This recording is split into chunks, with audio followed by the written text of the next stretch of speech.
Hey everybody, and welcome to this edition of the Running Moms Interview Expert Series. And I'm super pumped today to have with me Gaylene Gomez. And Gaylene is a holistic nutritionist who loves talking about stomach pain, bloating, and indigestion. You can find her at compassrosenutrition.ca, and she specializes in women's digestive health. And Gaylene has taught me that gut health is really the cornerstone of our health. It is so important, and we don't pay enough attention to it. So today we're going to be talking about how and why you need to love your gut and how that can affect your running. And I know you may be sitting there thinking, but I don't have any tummy issues. I don't have any problems with my digestion. I feel fine. But again, Gaylene, what I've learned from her is that poor digestion actually manifests in a lot of different ways outside of just your stomach area, and that it is that cornerstone of good health, holistic health. So welcome, Gaylene. I'm pumped to have you here. Hey. Hi. Nice to be here. Great. So let's start. Just tell me your story. Like, why do you specialize in women's gut health? Like, what led you to that? Yeah. I think like a lot of nutritionists or people that, like to work with others, it all starts from dealing with your own personal issues. So for me, I actually had terrible stomach pains and bloating and every kind of stomach problem that you can possibly imagine. I went through it and could not find the root cause of what was happening. I saw doctors and I took all different medicines, and I used to literally carry a bottle of Pepto-Bismol around with me everywhere I went. And I knew that wasn't the answer. And my husband and I really started looking at what I was eating and what was upsetting my stomach and what wasn't. And it was a nightmare to try and sort through it all. And that's actually what led me to become a nutritionist, as I was trying to essentially heal myself. And as soon as I did, the things I was learning blew me away. Our typical diet that we often turn to is not fuel for our body. It's just not. It's fills us up, but it doesn't do anything else. It doesn't feed our cells and our brain and our muscles. So it's really, really important to keep an eye on what you're eating. And that goes for everything, but it especially goes for your digestive health, because your health begins in your gut. It really, really does. And once I started learning how to heal myself, I really needed to share the message, because it blew my mind as to how much I can help others get through with really, really simple changes, yet make a huge difference. Cool. So what are some signs and symptoms that people are struggling with their gut health? Yeah, so a lot of people have, maybe they think that they have a food allergy or something. They might feel sick or bloated after they eat something that doesn't agree with them. They might have constipation. Regular bowel movements is really important to keep everything flowing. And if you're not going every day, some people will come to me and they're going every 2 or 3 days. So it could be constipation, could be diarrhea, could be bloating, indigestion, heartburn, burping, anything like that makes you think that your food hasn't agreed with you. If you feel yuck after eating, or if you feel really full after eating, or if you have crazy cravings and you can't help yourself but just devouring all the candy and chocolate in the cupboards, things like that, things that we get used to and we think are normal, they're maybe actually not that normal, or they're not necessary anyways. And what about looking outside of the gut? Like, say you don't have some of those problems, but you're still tired, and you're like your skin, maybe you have eczema. What kind of other things can it manifest in? Yeah, so I always used to suffer from acne my whole childhood, adult life, and it wasn't until I really fixed my gut health, my skin totally cleared up. And so things like acne and eczema and, dry, itchy skin, there's a lot of different things, headaches. There's so many symptoms that really come from the health of your stomach that we don't make the connection always. Mm-hmm. And energy? Absolutely. Energy would be a key one, because you need to fuel your body. So if you're not fueling it with all the necessary different foods and nutrients and vitamins and minerals and all those good things that we need, if you're not fueling your body with that, then you're not going to have the energy to get through your day, take care of your kids, get your exercise in. You're not going to feel like going to the gym or going for that workout. And if you had fueled yourself properly earlier in the day or yesterday, then you should be able to maintain that higher level of energy to keep going and feel like going to the gym. So absolutely, energy would be a key one for sure. Yeah, we often talk about food, and I often say you can't run off a bad diet. We don't actually get down to like the nitty gritty specifics of what that means and how this can totally affect our running and our energy that our runs in and our ability to run strong when we're out there and motivation to get out there. Like it's all interconnected and super important. So I know that you have 5 really great tips to help us love our gut naturally. Yeah. What are those tips? Sure, of course. I noticed that my light's getting a little bit dim on me. You're getting darker by the second, actually. Yeah. Excuse me 1 second. I'm just going to see if I can fix that problem. I'm sitting in a really bright room here, and the sun just went under the clouds. So hopefully this is a little bit better. So yeah, I have some 5 really super simple tips actually that everybody can take advantage of and implement to get started right away. They're things that you might not think about are going to improve your health, but they're really important to be aware of. So the first one is you are what you eat. It's really simple because when you think about the old saying, and how it goes, you are what you eat, it's a little bit of a joke, and that's fair enough that, we might not want to take it seriously, but you do need to actually take it seriously, because if you are not absorbing the good nutrients, then there's no point of eating those good nutrients. If your stomach health is not optimal, then it could essentially just be running through you or not getting absorbed. And it's not just what you eat, it's also what you absorb. So with a really good core stomach health, then you can be eating all of those, smoothies or shakes or things that you eat during your run. You want to make sure that you're actually absorbing and taking up all of the nutrients that you're putting into you.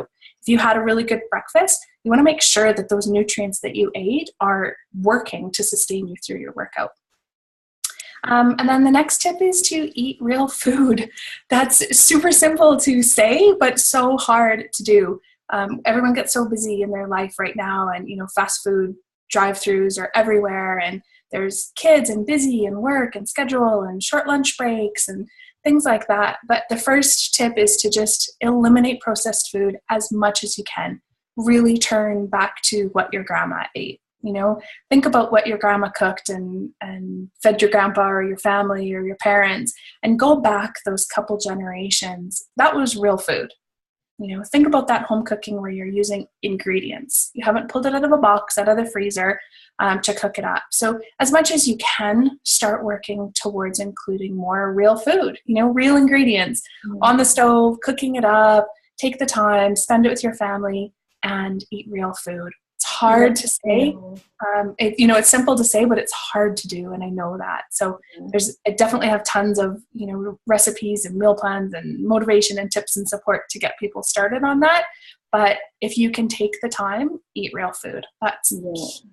And that's a totally separate topic that I'll do another day. But those 2 are critical for my runners out there, because you're fueling, and when you're putting out that energy, you're breaking your body down, and that food, that real food, and what you're digesting and the ability to pull those nutrients into your body is what's going to refill your muscles and your glycogen stores. And if we're skipping that by eating processed food or skipping meals, like, you're not replenishing. Your energy is just, you can't get back. So those 2 points are really critical for my runners. Yeah, absolutely. It's so important to think about, what we're putting in, and we have to just eat to be full. We don't eat to fuel our body. We just eat to fill it. Yeah. And those are very different reasons to eat. So we need to think about, what are we eating for? Yeah, and then make choices for that. Yeah.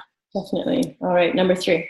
So number 3 is a funny one. It's chew your food. So if you remember sitting at the dinner table when you were little, either you or one of your siblings probably was told, slow down, chew better, chew more, chew your food. And the reason that is so important is because it's the breakdown. So that first step, when you put the food in your mouth and you start chewing, that triggers your brain, releases the saliva, starts releasing all of the enzymes through your body into your digestive tract. And it's that signal that you're going to be sending it food. So once you start chewing, you break it up.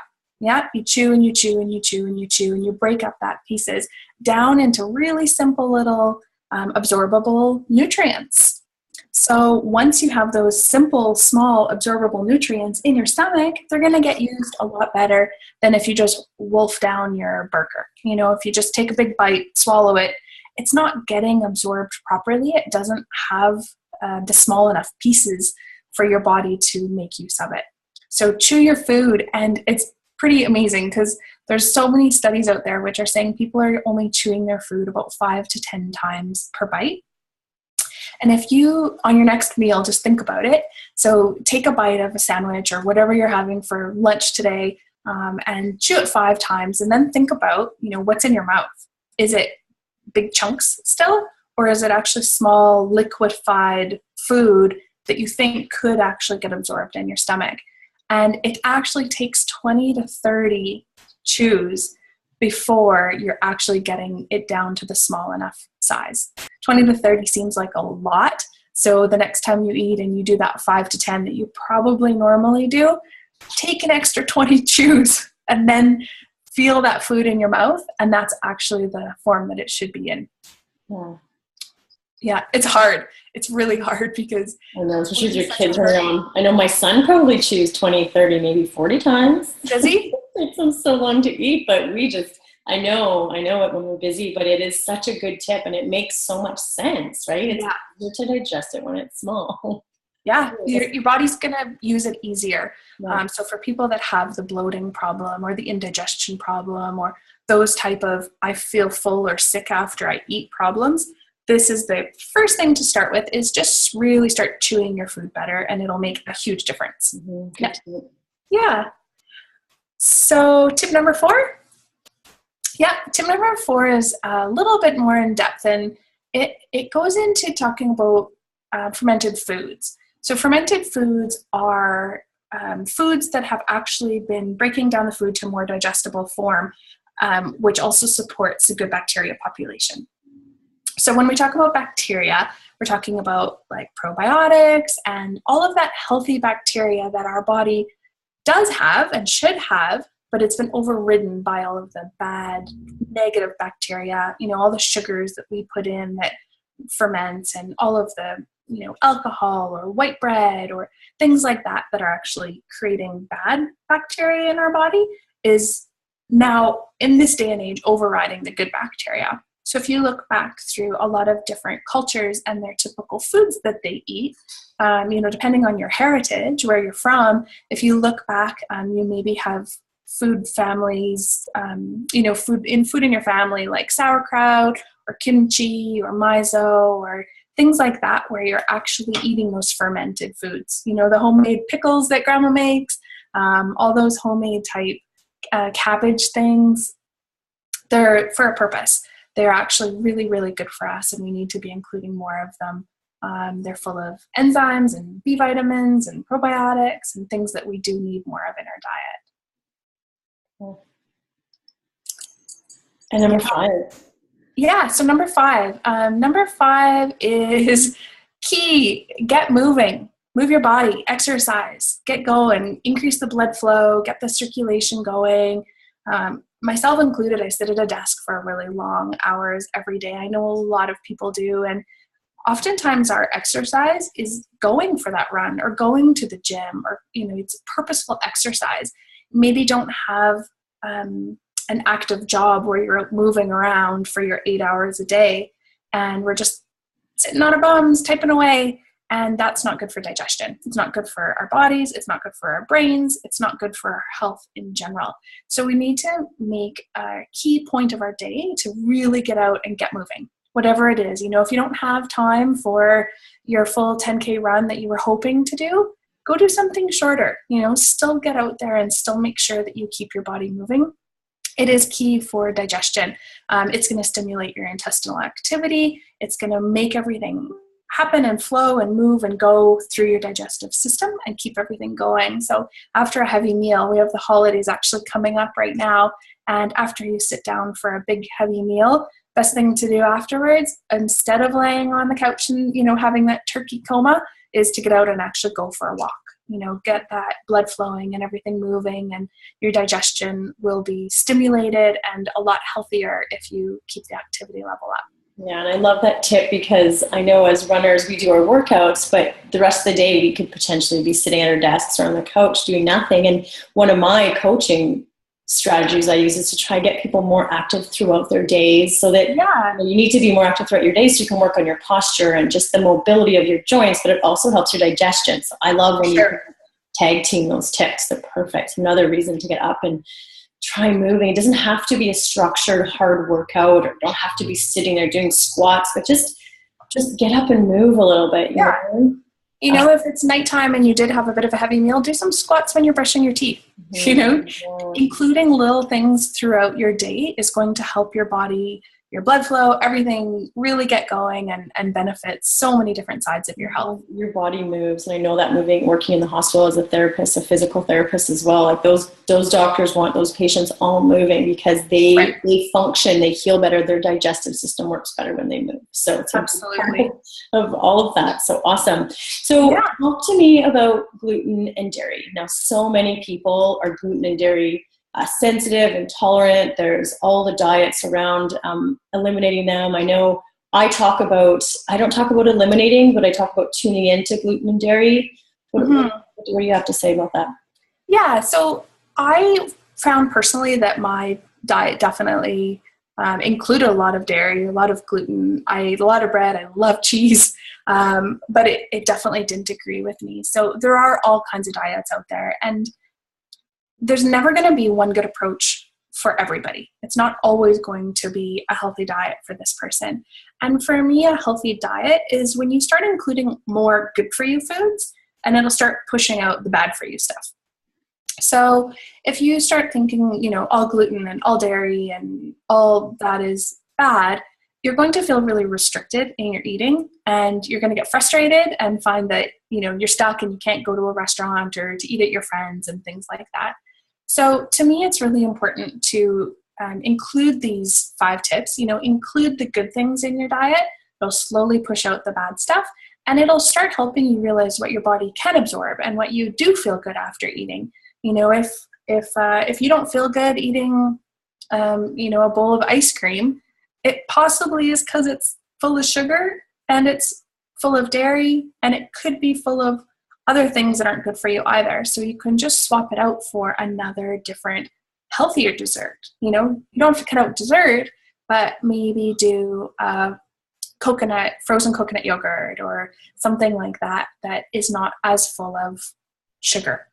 But in saying to get rid of, you know, all dairy or all gluten, it's so specific for each person. So my approach is to eat as organic as you can, because then the ingredients that are in that, you know, bread, if you like bread, are better for you. If you do want dairy, again, eat organic so that you're avoiding hormones and all of the extra things that could be included in there. But that if those foods are not agreeing with you, if you don't feel good after eating with them, then don't eat them. You know, treat your body with the love that it deserves and needs. If you don't feel good after, then it's probably not benefiting you. Yeah. And you don't want to be putting your body through stress, because stress in your digestive system doesn't make us feel good. You know, it is going to be what depletes your energy and your motivation and your health. And you need to make sure that you're including more and more healthy foods so that your body can take the occasional treat or the occasional sugar or the occasional night of bread and cheese, you know, at a dinner party that you're going to. It doesn't need to be an everyday type thing if it makes you feel awful. Mm-hmm. Absolutely. I love that. And I don't like food journaling, but I think when you're feeling crummy and you're feeling low energy and you know you need to change, but you don't really know what, it's a really good opportunity to do it for a few days and just to be mindful of what is causing that and what. Absolutely. It's hard to make that connection. It really is. Mm-hmm. I have a food, mood, and health journal that I have all my clients fill out and go through the steps to try and, you know, find those triggers. What's making you feel bad? You know, if you had this for breakfast and you have a complete energy crash at 3 p.m, let's figure out why. You know, what caused it and what can we do different to make you feel better? Yeah. So it is hard to pinpoint those things. But once you find out and you know, then when you know that something's going to make you feel awful after, then you'll have a second thought about actually eating it in the first place. Well, and I think it brings consciousness to it. And I think we're also, so many of us are so used to feeling so poorly that we think that that's our norm. And yeah, it doesn't have to be normal. Believe me, I felt awful for years. Awful, awful, awful. And I've completely turned it around. I feel great most of the time. I have a couple injuries and things that I'm dealing with, but my stomach and my energy and my skin, I've completely done a 180-degree turn from how I felt a few years ago. Amazing. So it's really amazing. So talk to me a little bit about how stress affects digestion. Yeah, stress affects everything. It's so hard on your body that when you can kind of sit and eat in a calm environment, your body and your energy are going towards digestion. They're going towards focusing on what needs to be done at that moment, which is break down the food, absorb the food, find the nutrients, send it to where it needs to go in your body. All of your body's focus is on that digestion. So if you have stress, if you're running and you're eating on the go, you're eating food from the drive-through window, and then while you're driving your kids off to soccer practice or something like that, your mind is not on your eating and your digestion. It's somewhere else. So you're really not putting the energy and the focus where it needs to be for your body to take care of the food that you've just eaten. So if you're in a stressed environment, your food is not getting broken down properly. You're not chewing 30 times, I'm sure. It's not getting absorbed. You're not getting the nutrients. And you're probably going to feel, really full, bloated, heavy, sick, tired after, because you haven't went through all of those 5 steps that we talked about. If you're stressed, you're probably not making a really nice, healthy food of vegetables and whole foods.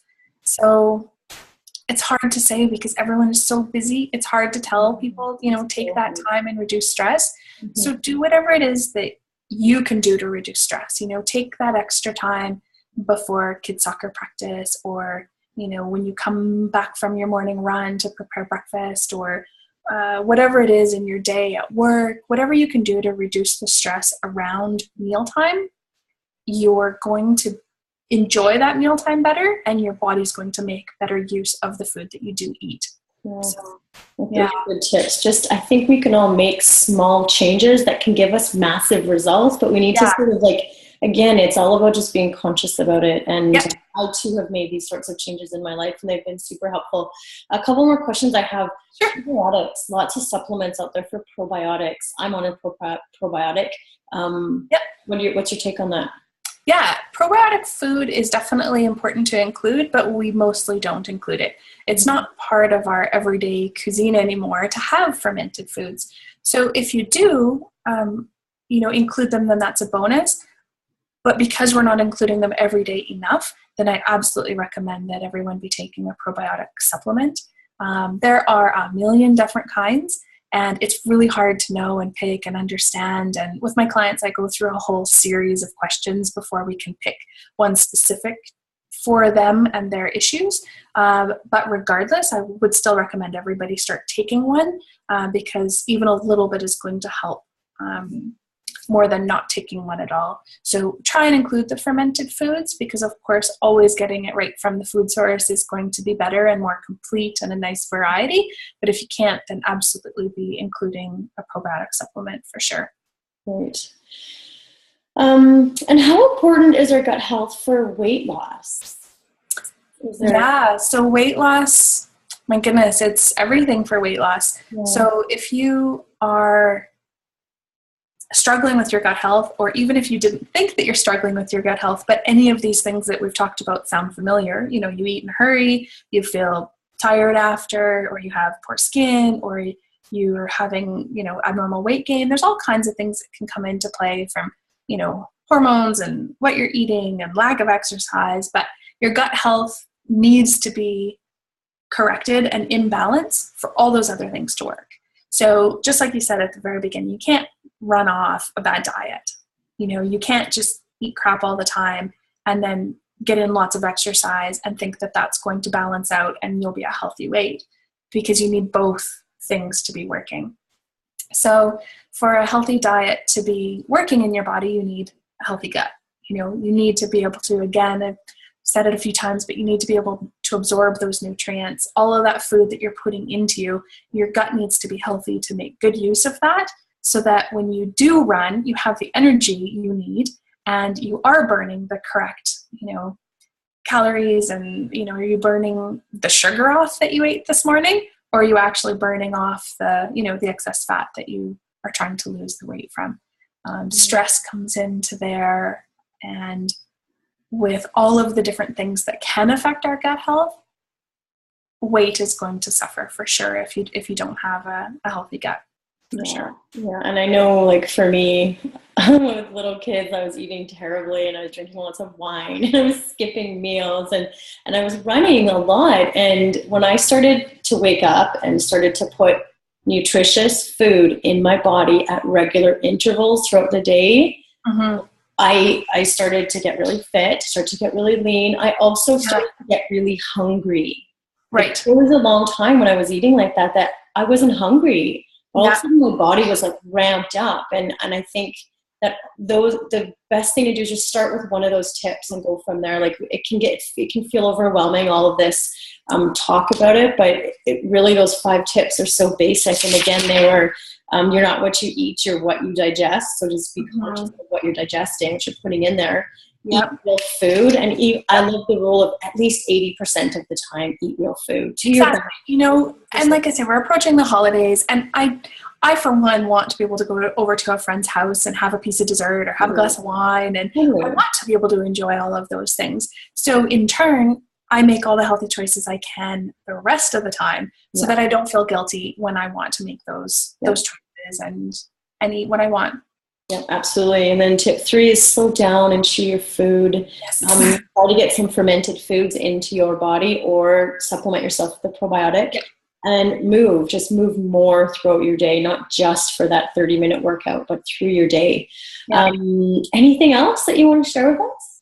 Yeah, it's little steps, right? So sometimes when you're creating a new healthy living program and you're looking to see what will make the fastest difference, starting now, especially as we go into New Year's. Everyone has their resolutions, but every little step does make a big difference. So you don't have to implement everything starting tomorrow 100% or you fail. It's not like that. Every little bit of extra healthy whole foods you put in your body is going to make the difference, and the extra healthy whole foods you put in is going to start pushing away the bad stuff. Just like you said, you started feeling better. You started noticing your body was changing. You had more energy, you're more toned, you were hungry, and you're probably hungry for good foods too, right? It was sugar cravings in a way, like hungry for like balanced food. Yeah. It's different than craving that sugar. So I feel like now I say that people, like, if you do these sorts of things, you can eat whatever you want, because what you want is the good stuff. You don't want the bad stuff. So it really just kind of flows that way when you can just... Your body learns too, right? Your body, when we're out of whack, you stop paying attention and you pay attention to the cravings and all those things that are overriding you. But once you're kind of in a cycle, then your body actually craves what it needs and it tells you, and that's usually what you want. And there are times when I absolutely, crave weird healthy things that, are not maybe the sugar or salty or, I'm not going to devour a bag of cookies, but I might absolutely need to go and bake a whole big batch of kale chips and devour those. I crave kale. I feel like I'm obsessed with kale. I eat it at night. I just saute it with coconut oil and I love it. And I also crave kombucha. Yeah, but when you're out of whack and you think, oh, I'm forcing myself to eat kale, this is terrible. It's hard, it's hard to see the other side where your body is good and healthy and craving good things, but it's so close, put a bit of time and effort into it and it's right there, getting back on the healthy wagon. It's not that hard. Just take a little step at a time. Awesome. Well, thank you so much for doing this with me. This is super fun. Nice chatting with you, for sure. Yeah. So Gaylene does do one-on-one consults. She's got group programs for healthy digestion. So if people want to get in touch with you, how do they reach you?